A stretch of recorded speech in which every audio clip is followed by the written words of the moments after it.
அதிமுக தலைமையிலான என்டிஏ கூட்டணியில் அம்மா மக்கள் முன்னேற்றக் கழகத்திற்கு 8 முதல் 9 தொகுதிகள் வரை ஒதுக்கப்படலாம் என்று அரசியல் விமர்சகர்கள் கூறுகின்றனர். என்டிஏ கூட்டணியில் டிடிவி தினகரன் இணைவது கிட்டத்தட்ட உறுதியாகிவிட்ட சூழலில் விரைவில் அதிகாரப்பூர்வமாக அறிவிப்பு வெளியாகும் என்று எதிர்பார்க்கப்படுகிறது. சட்டசபை தேர்தலுக்கு இன்னும் 2 மாதங்கள் மட்டுமே இருக்கும் நிலையில் அதிமுக கூட்டணியில் எந்தெந்த கட்சிகள் இணையும் என்று எதிர்பார்ப்பு அதிகரித்துள்ளது. ஏற்கனவே பாட்டாளி மக்கள் கட்சி இணைந்துவிட்ட சூழலில் தேமுதிக இணையுமா என்ற கேள்வி எழுந்துள்ளது.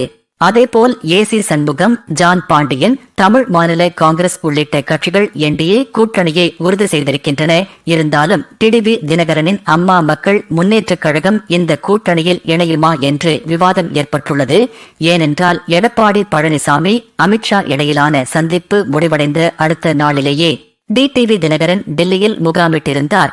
பின்னர் அமித்ஷா உடனான சந்திப்புக்கு பின் அவர் என்டிஏ கூட்டணியில் இணைய ஒப்புக் கொண்டிருப்பதாக சொல்லப்பட்டது.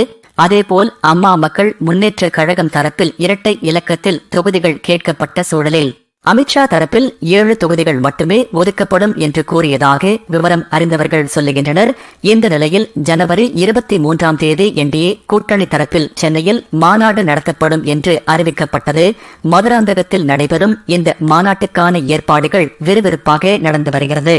இந்த மாநாட்டுக்கான வரவேற்பு பதாகையில் அம்மா மக்கள் முன்னேற்ற கழக பொதுச் செயலாளர் டிடிவி தினகரனின் புகைப்படமும் இடம்பெற்றுள்ளது. இதனால் எடப்பாடி பழனிசாமியை முதல்வர் வேட்பாளராக ஏற்று என்டிஏ கூட்டணியில் இணைய டிடிவி தினகரன் ஒப்புக் கொண்டுள்ளது.